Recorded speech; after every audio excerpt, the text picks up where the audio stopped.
네, 오늘은 지난 시간에 이어서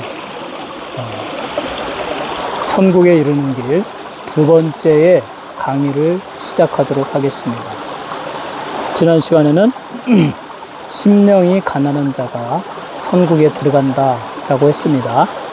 그 심령의 가난함은 자기의 죄인됨을 깨닫고 나는 하나님께 가고자 하는데 내가 하나님께 갈 만한 자질이 전혀 없습니다. 그러니 하나님 제게 은혜를 베풀어 주셔서 저의 죄를 용서해 주시고 하나님의 은혜로 저를 받아 주시옵소서. 이렇게 기도하는 것, 이것이 심령의 가난함입니다. 그런데 우리의 주님은 두 번째로 심령이 가난한 자 다음에 나아갈 단계에 대해서 말씀하여 주십니다. 애통하는 자는 복이 있나니 저희가 위로를 받을 것이며 라고 이렇게 말합니다.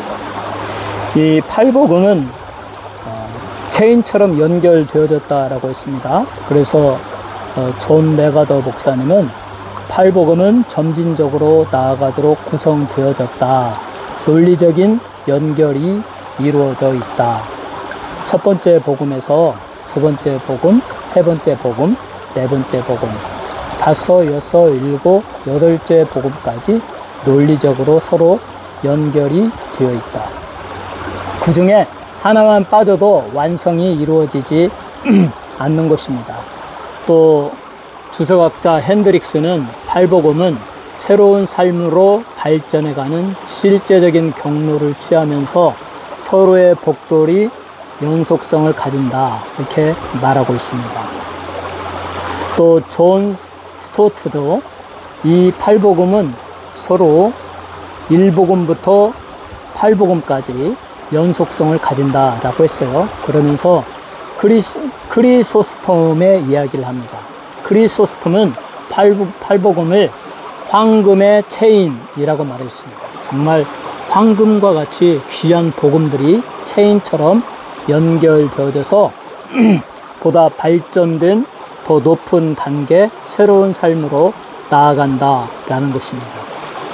그러므로 제8복음 마지막 단계인 의를 위하여 핍박을 받는 자는 복이 있나니 천국이 저희 것임이라 라는 이 단계에 이르기 위하여 반드시 가장 선행되는 단계인 심령이 가난한 자가 되어야 되고, 그 심령이 가난한 자가 되었을 때 자동적으로 애통하는 자가 된다라는 것입니다. 위대한 그 복음 전도자 빌리그램 목사님이 노후에 하는 간증을 좀 들은 적이 있습니다. 내가 전 세계에 다니면서 복음을 열심히 전하였지만 좀 더 시간을 내어서 기도할 수 있었다면 좋았을 것을, 좀 더 시간을 내어서 하나님의 말씀을 읽는 일에 시간을 더 내었으면 좋았을 것을, 이렇게 후회하시는 말씀이었습니다. 우리가 아무리 위대한 전도자여 위대한 주의 종이라 할지라도 우리는 하나님 앞에 심령이 가난한 자가 되어서 나의 죄인됨을 인식하고 하나님의 은혜를 구하는 기도를 해야 되고, 그리고 거기에서 우리의 죄를 자복하고 애통하면서 하나님의 은혜 주시는 그 말씀을 가까이 하고 말씀을 사랑하고 말씀을 읽는 삶을 살아야 됩니다. 그러므로 이 팔복음에서도 이 기초적인 자기의 죄인됨을 깨닫고 하나님께 나아가 눈물로 회개의 기도를 하고 그 죄로 말미암아 애통해야 하는 애통의 단계를 누구나 다 겪어야 하는 것입니다. 우리 주님은 제2단계로서 자신의 죄를 깨닫고 뉘우친 사람들은, 그래서 심령의 가난함을 깨달은 사람들은 자기의 죄를 미워하고 자신의 죄인됨을 뉘우치며 가슴을 치며 통곡한다. 그것이 애통하는 자예요. 마태복음 5장 4절에 애통하는 자는 복이 있나니 저희가 위로를 받을 것이며 라고 했습니다. 근데 여기에서 애통한다는 건 뭐 통곡하고 운다는 거죠. 여러분, 우리는 인생을 살아오면서 애통하는 경우가 많이 있었죠. 우는 경우가 많이 있었을 것입니다. 가슴을 치면서 심한 통곡과 눈물을 흘렸을 때가 많이 있을 것입니다. 그런데 우는 원인은 각자 다를 수가 있죠. 뭐 경제적으로 어려워서, 또는 뭐 몸이 아파서, 또 집안에 우환이 많아서, 뭐 여러 가지 억울해서 이렇게 울기도 하고 원통해 하기도 합니다. 그런데 예수님은 그렇게 애통해하는 자는 복이 있다라고 했는데, 여기서 예수님이 말씀하신 애통하다라는 것은 죄에 대한 애통입니다.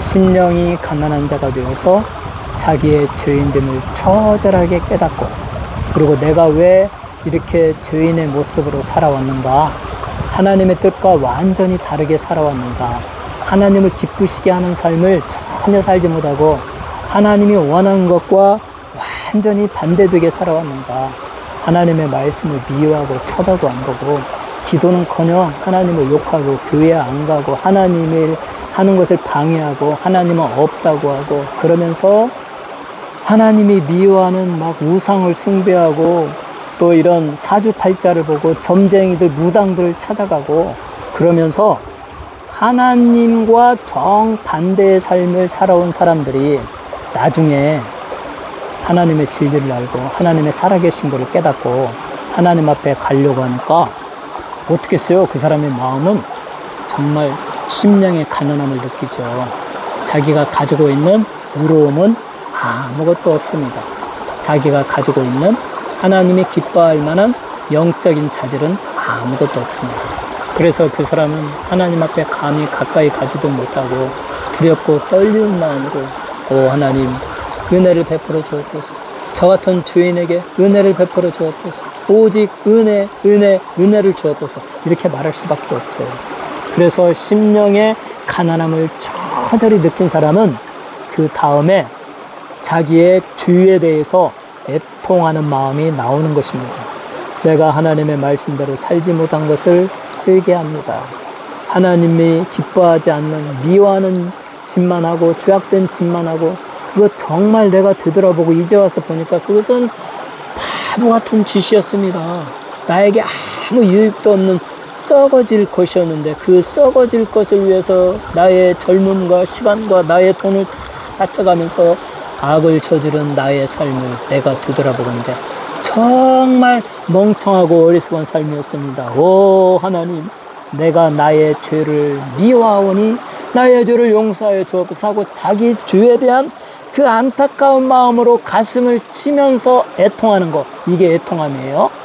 그리고 이렇게 애통하는 자는 복이 있다라고 우리 예수님은 말씀하고 있습니다.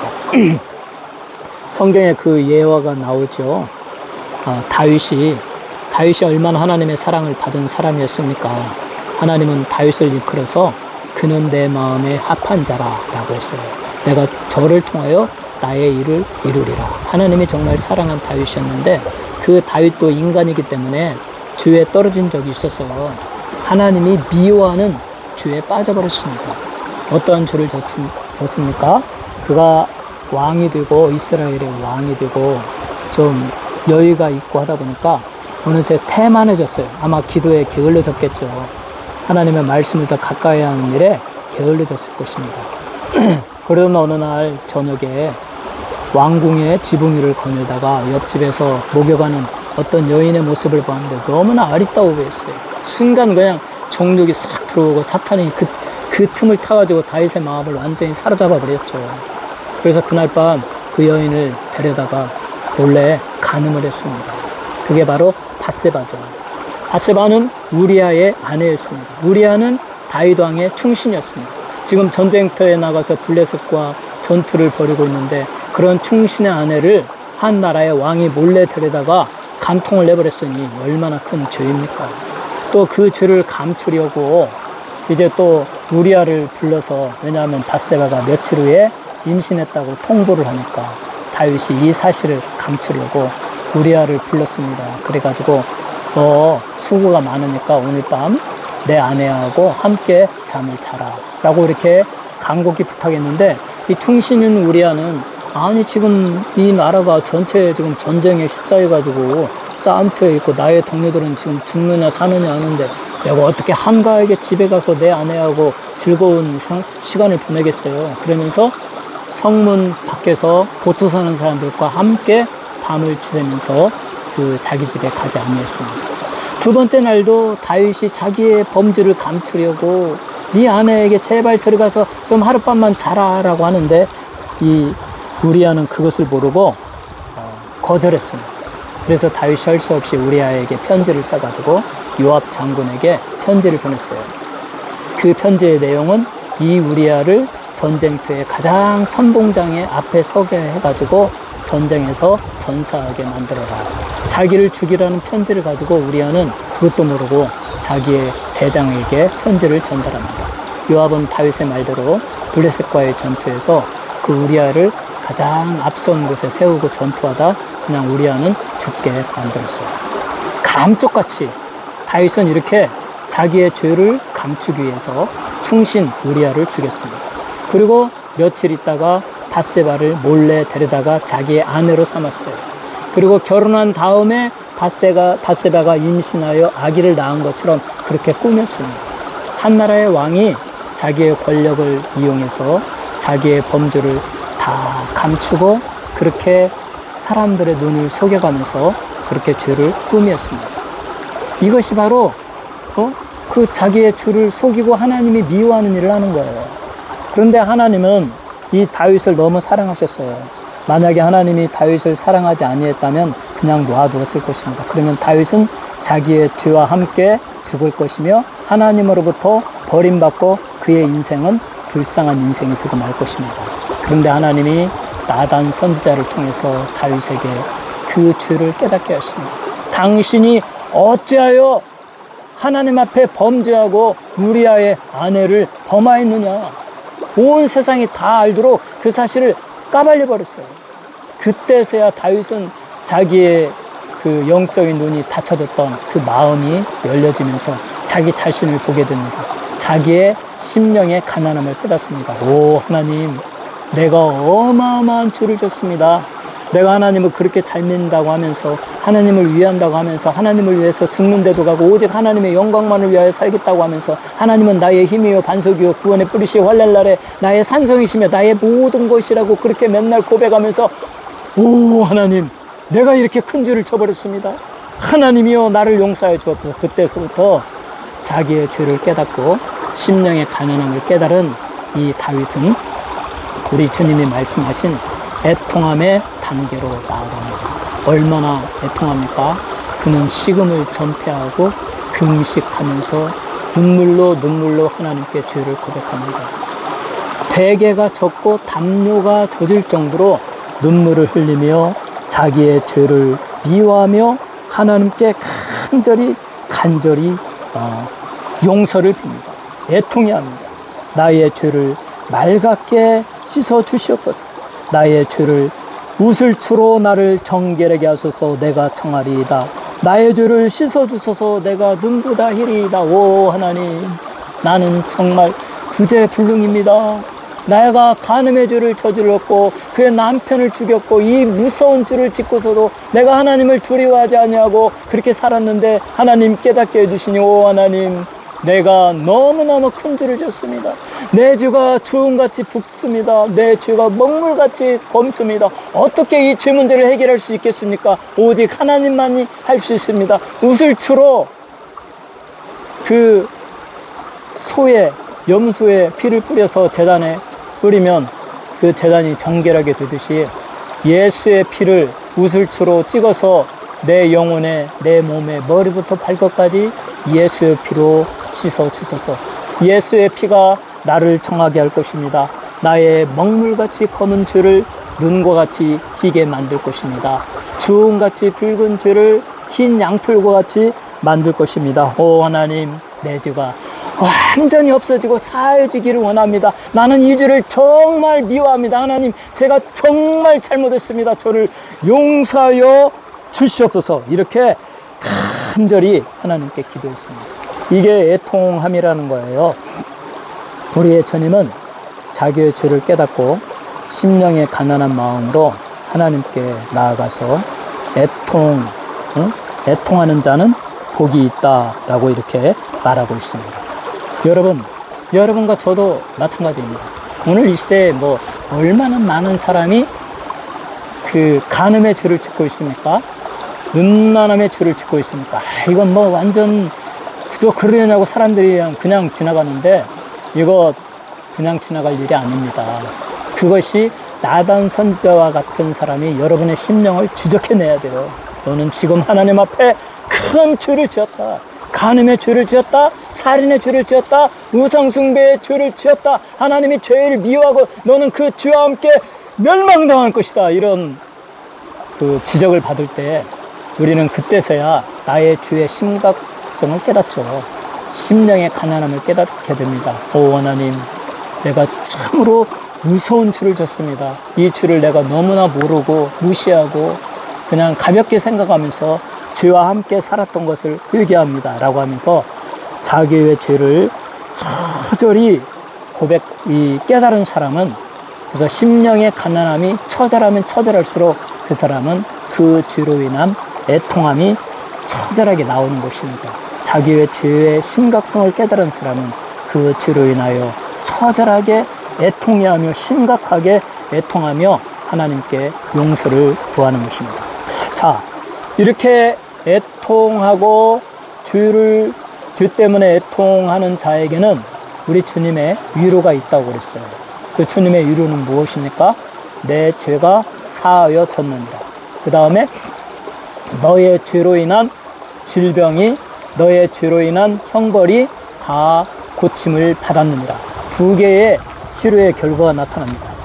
첫째로 우리의 그 죄를 우리가 심각하게 깨닫고 예수 그리스도의 십자가 앞에 나아가서 예수의 피의 공로를 의지하며, 오 주님, 예수님이 저를 위하여 흘려주신 머리에서 가시면을 면류관을 쓰고 흘려주신 거룩의 보혈로 두 손의 못을 맡기시고 두 발의 못을 맡기시고 옆구리에 창을 맞으시고 채찍에 맞으시며 흘려주신 그 거룩의 보혈로 저의 머리부터 발끝까지 덮어 주시옵소서.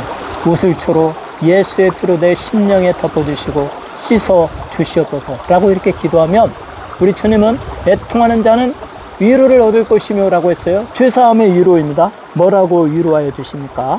요한일서 1장 9절에 보면, 만일 우리가 우리 죄를 자백하면 그는 미쁘시고 의로우사 우리 죄를 사하시며 우리를 모든 불의에서 깨끗하게 하실 것이요, 만일 우리가 우리 죄를 자백하면, 만일 우리가 애통해하면서 우리의 죄로 인하여 가슴을 치며 죄를 고백하면 하나님은 미쁘시고 의로우사 우리 죄를 사하시며 우리의 모든 불의를 깨끗하게 예수의 피로 씻어 주실 것이요, 이와 같은 내 죄가 사하여 졌느니라 라고 하는 예수님의 위로가 임하게 됩니다.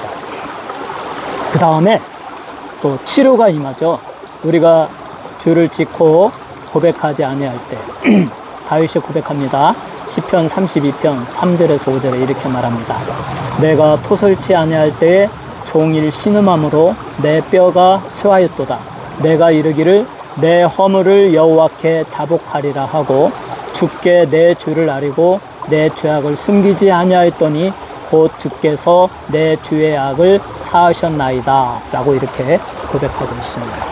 다윗이 자기의 그 무서운 죄를 짓고도 그것을 밖에 내놓지 아니하고 고백하지 아니하고 애통하지 아니하고 아무런 일도 없는 것처럼 자기 스스로를 가장하고 위선의 삶을 살아갈 때에 종일 신음하였다. 그 뼈가 쇠하였다. 마음에 안정감이 없었다. 스트레스를 받고 몸은 메마르고 먹는 것은 소화도 되지 아니하고 영적인 삶은 죽어서 영적으로 메마르고 곤고하고 삶의 의욕도 없고 기쁨도 없고 생명력도 없고 몸도 아프고, 그리고 그런 사람에게 암이 나타나고 당뇨, 고혈압, 콜레스테롤이 나타나고 여러 가지 질병이 나타나는 것입니다. 현대인 중에 많은 사람이 죄를 먹고 마시면서 죄악 가운데 거하면서 마음의 평강을 누리지 못하고 죄책감을 가지고 살아가기 때문에 스트레스를 받고 거기에 자기도 모르는 여러 가지 질병들이 생겨나는 거예요. 그 질병을 어떻게 해결받을 수 있습니까? 약으로 받지도 못하고요. 용한 의사를 찾아가도 해결되지 않습니다. 영적으로 병들고 죄로 인한 질병은 오직 우리 주님께 나와서 나의 죄로 인하여 애통해하며 가슴을 치며 회개하며 자기의 죄 지은 것을 후회하고 그 죄를 미워하고 용서해달라고 예수의 피로 머리부터 발까지 덮어지게 해달라고 이 시냇물처럼 흐르는 성령의 강물이 내 심령에 임하게 해달라고 하나님의 은혜의 강물, 축복의 강물이 내 심령에 임하게 해달라고 저 시냇물처럼 샘물처럼 쏟아 부으시는 예수 그리스도의 피의 공로가 내 영혼에 쏟아 부어지게 해달라고 토설하며 기도하며 간구하며 외치며 애통할 때에 치료의 역사가 일어납니다. 예수의 치료의 강물이, 치료의 보혈이 여러분의 심령에 임하면 여러분의 죄가 다 사하여집니다. 그리고 질병이 다 고침을 받습니다. 다윗이 자기의 죄를 토설하고 눈물로 고백하고 담요가 젖고 베개가 젖을 정도로 금식하며 날마다 회개하며 24시간 내내 기도하며 회개의 기도를 했을 때에 하나님이 그 기도를 들어주시고 그의 죄를 용서하여 주셨습니다. 그리고 그에게 치료의 역사가 일어났습니다. 비록 다윗과 밧세바의 간음한 음행의 관계로서 태어난 어린아이는 하나님이 징벌로 죽게 하셨지만 그러나 다윗을 용서하시고 그를 회복시키시고 건강하게 만든 다음에는 그 다윗과 밧세바에게서 솔로몬이라는 위대한 아들이 태어나서 위대한 왕이 되어가지고 정말 지혜의 왕으로서 그 이스라엘을 가장 강대한 나라로 이렇게 만들게 했습니다. 하나님이 또 일평생 동안 다윗을 보호하시고 인도하시고 평안케 하셨고 또 평안하게 수를 누리고 하나님이 허락하여 주시는 만큼 생애를 살고 그리고 평안하게 이 세상을 떠날 수가 있었습니다.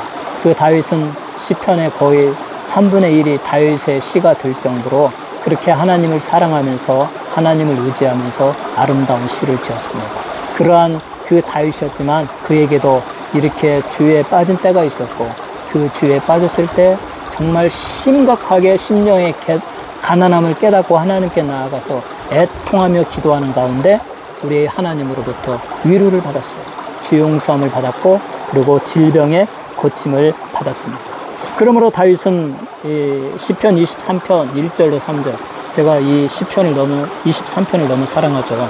지금 이 시냇가가 바로 다윗이 그렇게 쉴만한 물가라고 그렇게 말했던 그 시냇가가 아닌가 그렇게 생각합니다. 여호와는 나의 목자시니 내게 부족함이 없으리로다. 그가 나를 푸른 풀밭에 누이시며 쉴만한 물가로 인도하시는도다. 내 영혼을 소생시키시고 자기 이름을 위하여 의의 길로 인도하시는도다. 애통하며 회개하고 그 죄로 인하여 애통하며 회개하고 예수의 피로 죄 씻음 받은 성도는 우리 주님의 위로를 받습니다. 그 위로는 내 죄가 사해졌다는 위로이고 육체의 질병의 고침을 받고 마음의 평강을 누리고 그리고 이 다윗처럼 여호와는 나의 목자시니 내게 부족함이 없으리로다. 내가 간구하는 것마다 하나님이 다 공급하여 주시고 영적으로 풍성히 채워주시고 육신적으로 건강하게 채워주시고 나의 날마다 일용할 양식으로 물질과 필요한 것들을 다 공급하여 주시니 내게는 부족함이 없으니 나는 하나님 정말 감사합니다. 그가 나를 푸른 풀밭에 누이시고 쉴만한 물가로 인도하여 주시고 내 영혼에 성령의 생수가 흐르게 하여 주시고 하나님의 말씀의 강물이 흐르게 하여 주시고 하나님의 은혜의 강물이 흐르게 하여 주시고 하나님의 축복의 강물이 내 영혼에 쏟아부어지게 하여 주시는 하나님이십니다. 이렇게 다윗은 고백하고 있어요. 저는 이 남한의 그리시네가입니다. 여기 지금 엔젤슨 내셔널 포레스트의 깊은 산골에 깊은 계곡에 저 혼자만 와 있어요. 지금 아무도 오지 않아요. 그래서 저는 이곳을 너무 좋아합니다. 이것을 보면서 항상 제 마음에 이미지 트레이닝을 하고 있어요. 이렇게 맑은 시냇물이 성령의 샘물이 내 영혼에 항상 흐르게 하여 주옵소서. 하나님의 축복의 강물이 내 영혼에 흐르게 하여 주옵소서. 하나님의 은혜의 강물이 내 영혼에 흐르게 하여 주옵소서. 우리 주 예수 그리스도의 샘물과 같은 보혈의 공로가 이 시냇물처럼 내 영혼에 내 저녁에게 쏟아 부으셔서 내게서 모든 주의 세력, 사탄의 세력이 다 물러가고 언제나 의롭고 성령과 동행하며 하나님만을 바라보고 살아가게 하여 주옵소서. 이게 바로 애통하는 자들에게 주시는 우리 주님의 위로입니다. 애통하는 자는 복이 있나니 저들이 위로를 얻을 것이며, 여러분, 우리는 그러므로 날마다 애통해야 됩니다. 날마다 우리의 죄를 회개해야 됩니다. 이 마틴 루터는 우리는 죽을 때까지 회개해야 된다라고 했어요. 우리는 우리의 죄로 인하여 날마다 회개하고 예수의 피로 씻어내는 삶을 살아야 합니다. 사랑하는 성도 여러분, 인류 최대의 문제, 죽음의 문제입니다. 그 죽음은 인간의 죄로 말미암아 죽음이 왔습니다. 그래서 한 번 죽는 것은 사람에게 정해진 것이요, 그 후에는 심판이 있으리니, 그 인간은 다 죽습니다. 죽은 다음에 심판을 받습니다. 무슨 심판을 받습니까? 자기의 살아온 행위에 대하여 전능하신 하나님이 심판을 하십니다. 아무리 사람이 선행을 하고 기부를 많이 하고 착하게 살고, 그리고 또 그 고행을 하고 수행을 하고 이런 종교 생활을 했다 할지라도 그가 예수의 피의 공로를 힘입지 아니하면, 우리의 영혼의 죄를 씻어주시는 애통함의 단계를 거치지 아니하면 그 사람은 우리 하나님이 심판하십니다.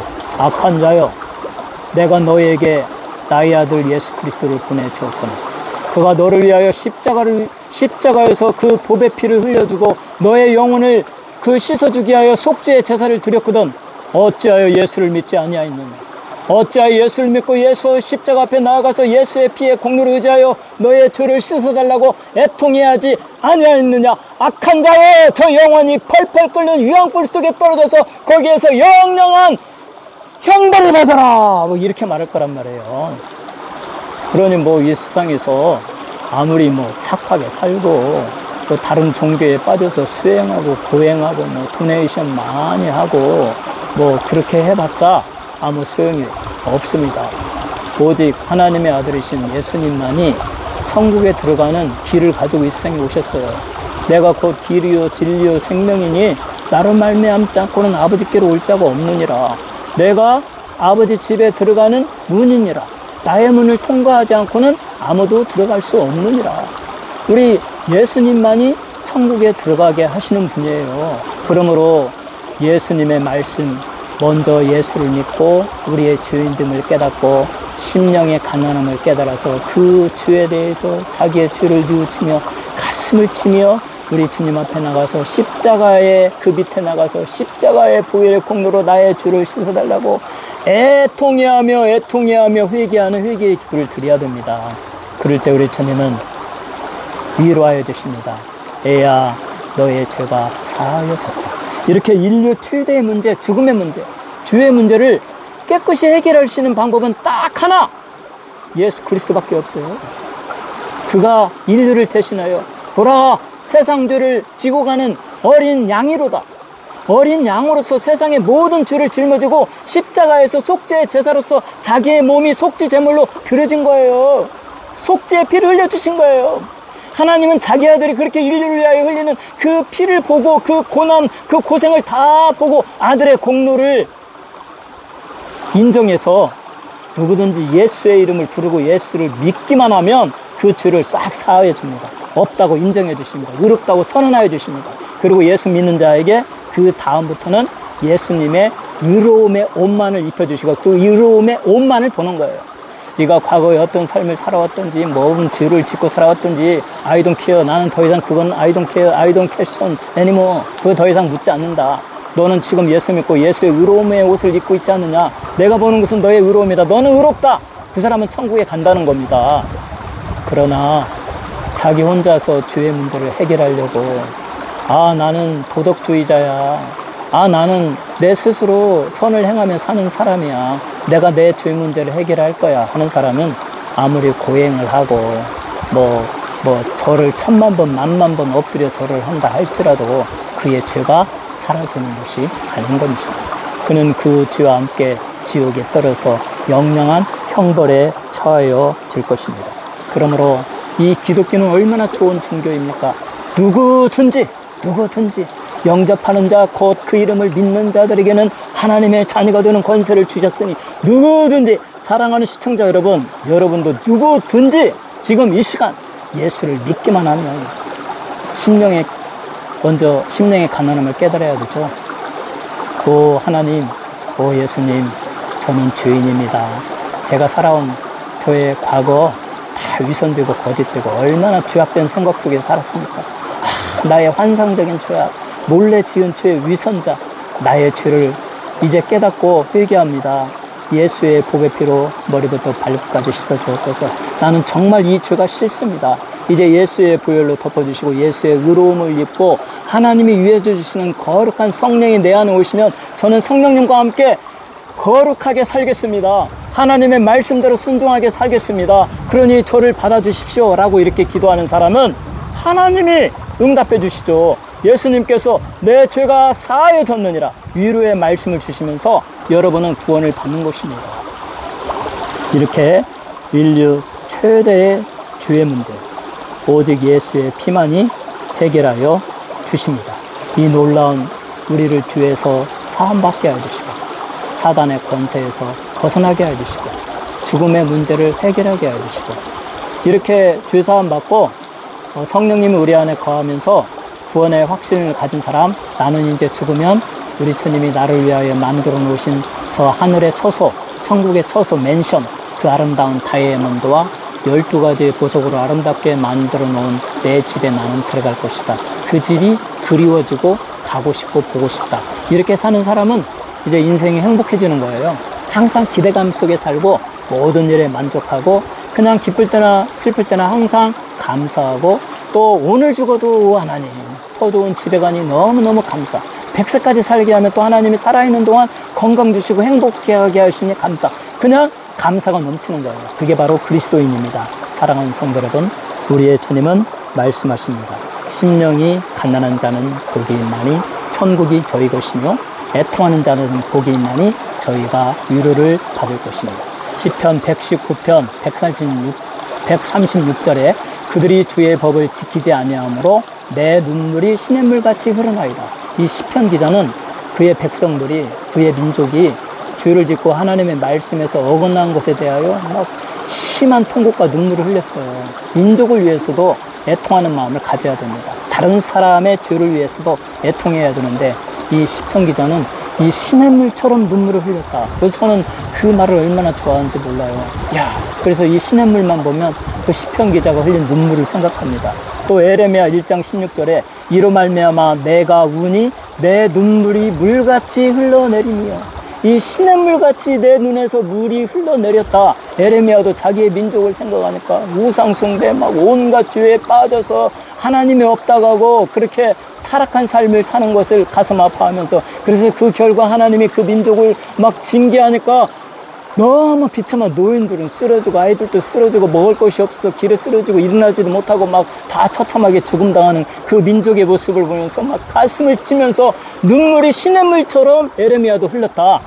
사랑하는 성도 여러분, 대한민국 국민 여러분, 대한민국을 위해서 이와 같이 이 시편 기자처럼 에레미야처럼 애통하는 눈물의 기도를 드리시기 바랍니다. 온 국민의 죄를 하나님이 씻어주시고 대한민국을 살리시고 하나님이 축복하는 나라가 되게 해달라고 간절히 기도하고 여러분이 위로받고 여러분이 죄사함 받고 여러분이 모든 질병에서 고침을 받고 행복한 인생을 영원히 사시기를 주님의 이름으로 축원합니다.